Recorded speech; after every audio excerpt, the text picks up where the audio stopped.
looks like the Trump campaign may, in fact, have been surveilled. They will make any claim that serves the president. They are not backing up any of these claims with facts. The American people have a right to know the entire scope of an investigation into the guy they elected president. The day that we can't protect human sources is the day the American people start becoming less safe. Donald Trump owes it to the American people to answer questions. We had the first hopeful communication, but I think it was a good faith attempt to really narrow the focus. The excitement is growing here in Windsor. The newlyweds will be met by thousands of their fans. For a woman who is biracial to be marrying into that family, it represents a real change. This is New Day with Chris Cuomo and Allison Camerata. Beautiful picture of Allison Camerata's summer home there. Good morning and welcome to your new day. It is Friday, May 18th, 8 o'clock in the East. Allison is in Windsor, England. She's going to be covering the royal wedding. Wow, what a great assignment. You look great. It's a beautiful day. Give us a taste. Chris, we've had all sorts of breaking news here in the past hour. You know, there was all sorts of speculation about who would be walking Meghan Markle down the aisle after her own father decided not to come here to Windsor because of health issues and other problems. And so it was, will it be her mother? We found out earlier this hour, or a couple of hours ago, that it would be Prince Charles. But now we've learned it will only be Prince Charles for part of the way. And Meghan is going to do something very unprecedented. She's going to walk herself most of the way down the aisle unaccompanied. And of course, the message there is, why does a man need to give her away? She's an independent, accomplished woman. She is going to walk herself down the aisle. And then when she gets to the main part of the chapel where the guests are seated, it's called the choir, Q-U-I-R-E. That's where Prince Charles will join her, but then he will stop before handing her off to Prince Harry, so he will not be giving her away. He will just be accompanying her for part of the way. And listen, this sends a big message. I mean, that's unconventional in any wedding. You know, never mind the royal wedding. She's really breaking with convention. So we'll get into all of that and how they're preparing for this here today. I love it. It's her wedding. And supposedly, if the reporting is right, this is one of the reasons they fell in love.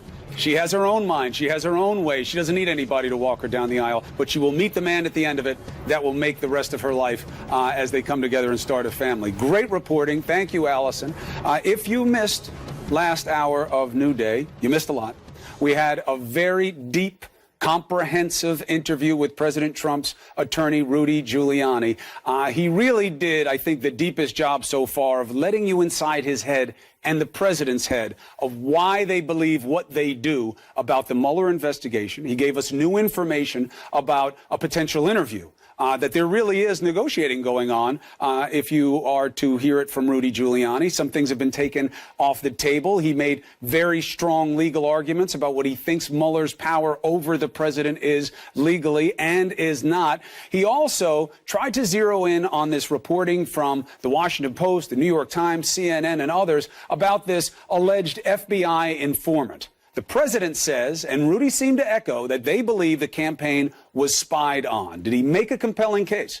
Let's bring in CNN legal analyst and former Watergate special prosecutor Richard Benveniste, CNN legal analyst Michael Zeldin, who worked as Robert Mueller's special assistant at the Justice Department, CNN political analyst and editor-in-chief of the Daily Beast, John Avlon, CNN political analyst. You get it twice there, John. They had you listed twice. That's how important you are. And CNN political analyst and White House correspondent for the New York Times, Maggie Haberman. All right, so we have this dovetailing of law and politics. And objectively, I couldn't ask for better guests for this. Maggie, I start with you. Rudy came here ready to go and to lay things out differently, more deeply, and more aggressively than I've heard. Your take. I had the exact same take. I was struck. It was a very long interview. I know that he was giving you some grief at some point, saying this was very unfair. I don't think it was unfair, number one, but number two, I actually thought that it was one of the more comprehensible interviews that he has done in terms of what they're trying to do. He kept returning over and over again when you guys were talking to Comey. He kept coming back over and over to... Comey's a liar. He found nothing. He's a liar. He was corrupt. He found nothing. Well, he said something that was very interesting, which was it's going to come down to whether they believe Mueller, meaning whether they believe Comey or the president. And I found that fascinating because, as we know, Comey has been interviewed by Mueller's people. Comey has also been out public, very public, with a book tour, and he talks about all this in his book. He has given interviews about it. So that told me where their mindset is. For all of it, there's sort of two tracks going on here. One is this Nunes White House DOJ push in terms of what in terms of the scope of the Mueller probe, and then the other is the actual nitty-gritty of what would happen with a Trump interview if there was one, and that was what Giuliani returned to over and over. And he said more about what kind of negotiating they're having. I believe Rudy. I believe things are being narrowed. No, I think things are being taken off the table. I think he is working to get a deal there. We'll see if he can make one. But you understand Rudy Giuliani very well. You worked for him. You know him personally. What did you pick up? Look, first of all, this is Rudy in lawyer mode. He is trying to defend his client. You were zeroing in on, would Rudy the mayor, would Rudy the U.S. attorney have been attacking law enforcement, FBI in this way? Rudy tried to draw a distinction there, but there's no question using language like stormtroopers is out of his usual parlance, right? Jim Comey is a guy who also worked for Rudy, succeeded him as U.S. attorney at one point. And what Maggie's pointing out, I think, is significant. He is absolutely engaging in a political campaign to discredit James Comey for reasons related to the larger investigation. That's clear. Moth to a flame over and over. In the narrowing of the subject area, and you have the sprawling memo, 49 alleged questions, you can see he clearly said Manafort should be off the table. Doesn't have anything to do with us. Cohen should be off the table. That should be Southern District. Nothing to do with us.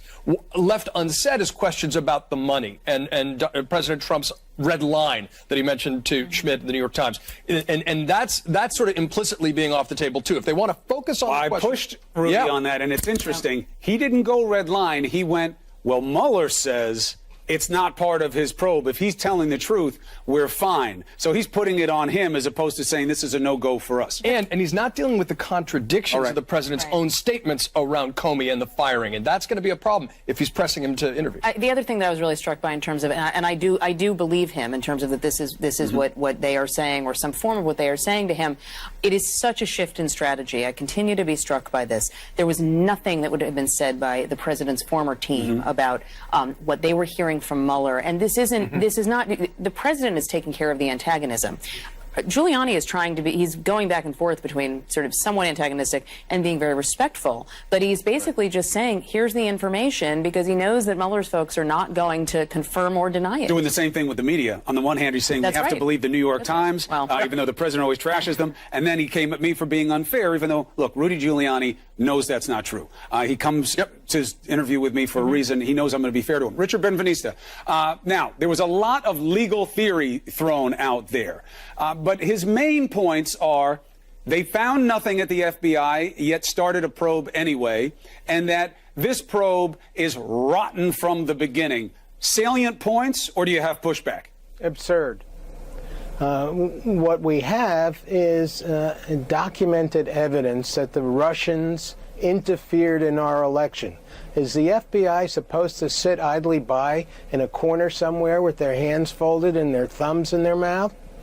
This is the agency that we rely on to protect us against foreign enemies interfering with our basic processes. That investigation has turned up important evidence leading to indictments.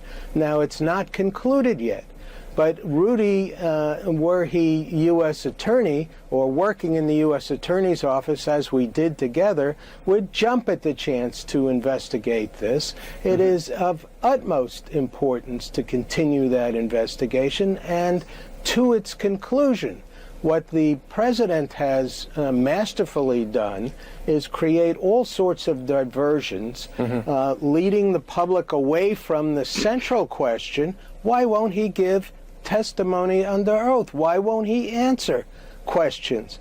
People need to use their God-given common sense to evaluate what's going on here and why he won't sit down, if he wants to end this investigation quickly, and provide answers to questions. Well, Michael Zeldin, let me bounce it to you on Rudy's theory, which is, I'll tell you why he won't sit down: because they're out to get him.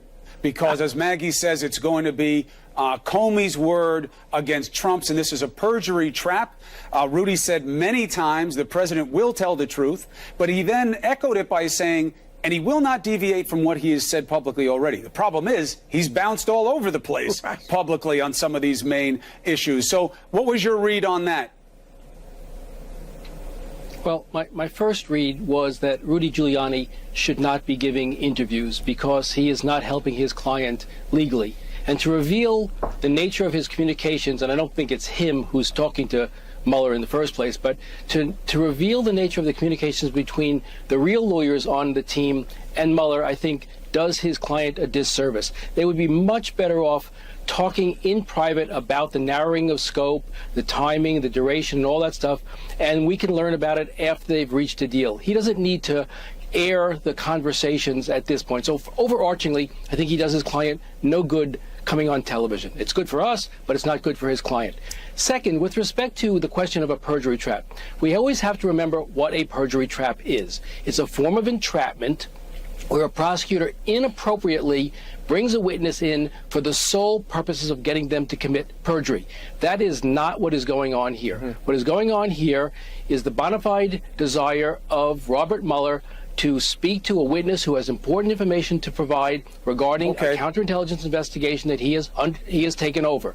And that is not a perjury trap. If he perjures himself in the course of that interview, that's perjury, and there's a very big difference. Okay, so Richard Benveniste, let me bounce this back to you, though, because Rudy also said, I ended lots of probes without interviewing people who were even at the center of it. This is no different, and it doesn't matter anyway, because legally, in terms of authority, the special counsel can neither indict nor really even have criminal process, which would fit under the category of a subpoena to testify with the President of the United States. So it doesn't really matter if they speak because he doesn't have any authority over him anyway. Well, that's a lot to unpack, Chris. But telling me. Listen, I was trying to deal with it, and I got a third of the brain that you have on your worst day. So help me out. Well, first of all, the fact that Department of Justice regs don't allow for the indictment of a sitting president doesn't mean that a court has determined that issue and come to the same conclusion. However, you do an investigation until the logical conclusion of that investigation. And if there are answers to be had from the principle of that investigation, not the only target of the investigation, if the president can be considered a target at this point, you need to get all of the information you can. You owe it to the American public to be able to do that. And that's what he's doing. These diversions that are being thrown up by Trump, there was somebody who may have been reporting on information going on in the campaign. Well, the FBI ought to be involved in running down any leads that suggest that our adversary, the Russians, have somehow permeated one of the political parties somehow. That there's absolutely nothing wrong with that. Instead, this is being characterized as some dirty business and totally improper. Understood. The reverse is true. Right. Understood. We got to leave it there. Chris, because I want to get to Allison. We're going to talk about this more. I got to leave it there, Michael. I don't want to shortchange Allison. We got her in a special place this morning. This was very helpful. I know there's a lot more to unpack. We ain't even close to done. Okay. Thank you very much, everybody, for making us better. Now to Allison. She is in England, the place to be. Thank you, Chris. I'm glad you didn't shortchange me because there's a lot to say and there's a lot of breaking news from Windsor, England. So you can see the castle behind me down this beautiful path. And we're counting down, of course, to the big event, the royal wedding. It will be getting away in less than 24 hours from now. So we gave you the breaking news a few minutes ago that Meghan Markle will walk herself most of the way down the aisle unaccompanied. And then Prince Charles, Harry's father, will join her at the section of the chapel where the royal guests will be seated. I mean, this is unprecedented. Obviously, in royal weddings, it's unconventional, really, in normal weddings. We've also learned that Prince Harry's grandfather, Prince Philip, will be at the wedding. There was some question about that because less than 2 months ago he had hip surgery, but he's feeling well enough to join. And Meghan Markle's mother, Doria Ragland, will have tea with the Queen today at Windsor Castle. This will be their first ever meeting. Ragland, we're told, has already been introduced to some of the royals, including Prince William and Kate Middleton and their older children, George and Charlotte. Now, Chris, thank you so much for loaning me the hat that you did. I mean, obviously, Family it's your heirloom. fascinator. It's fantastic. I mean, and thank you for loaning me the blouse because it matches so perfectly with this. Yeah. And look at how well this fits. And I mean, I don't know how you normally wear it, but I think it like sort of jauntily askance. I think there is. I think those are actually the perfect words. That's why you're the writer. I actually wear it on the opposite angle because that's my good side. And I'm glad that you took the arms and the back of the blouse in a little bit. Do you mean that you wear it like this? Yeah. Yeah, a little bit more like a fedora. That's how you wear it. Okay. But, you know, right. Ralph Well, Russo, Russo's making the dress. Looks better. Ralph Russo's making the dress. I have a cousin by the same name. So I feel more connected to the event. First of all, we don't know that Ralph N. Russo, that's the name of the house, Ralph N. Russo, is making the dress. Don't break any news before it's time. But this fascinator is fantastic. Here's the only problem with it. Covering your face is a crime, a felony on several levels, fashion only being one of them. More face, more better. Is it a fascinator felony? I gotta go. Thank you very much. Don't lose that hat. All right. The House took some really important action. All right. You remember the move that was supposedly unanimous and was going to get done right away in Congress, that your money should not be used to pay sexual harassment claims by lawmakers. Well, guess what? The Senate bill is still stalled. Senator Kirsten Gillibrand says that ain't right. She's on a mission to get it on the table. Let's hear her case next. Thursday marked 100 days since the House of Representatives passed a bill to address sexual harassment in Congress. More specifically, that your money shouldn't be used to pay their sexual harassment claims. Kind of a no-brainer, right? All right, that takes us to this moment right now. New York Democratic Senator Kirsten Gillibrand is trying to force the Senate to do the same thing, advance this now stalled version of the bill. Take a listen. Enough is enough. We should do better. We have waited 100 days, and we should not have to wait any longer. So I urge my colleagues to do the right thing now, to support this bill, fix this system here in Congress that is failing our staffers on this issue of sexual harassment. This one is as easy as it gets. So let's have a vote, and let's pass it. Now, to be fair, isn't that what everybody was saying when this story first came out? Wasn't everybody saying that this has to be fixed? And now, let's bring in Senator Gillibrand, joining us now to discuss that. No disrespect, Senator. You were saying what I believe all of America was echoing when we first learned of this. And lawmaker after lawmaker came on this show, senators included, saying, oh, yeah, no, got to fix this. Got to show respect, that we have to have transparency, and we can't pass these things off, certainly not on the voters' dime. Why the stall? I don't know, but I know we're working very hard on a bipartisan basis to move this bill forward. The reason why I used the Rule 14 procedure yesterday was because I wanted to elevate this issue. We've been waiting long enough. It's been 100 days since it passed unanimously in the House of Representatives. The bill that I've written with Ted Cruz and over 30 other senators supporting it is a strong bipartisan bill that fixed the system. And the system as it is, Chris, I don't know if you've looked at it, but it's ridiculous. Somebody who wants to report harassment might have to wait up to 3 months to actually report it because of mandatory mediation, counseling, and cooling off. Right.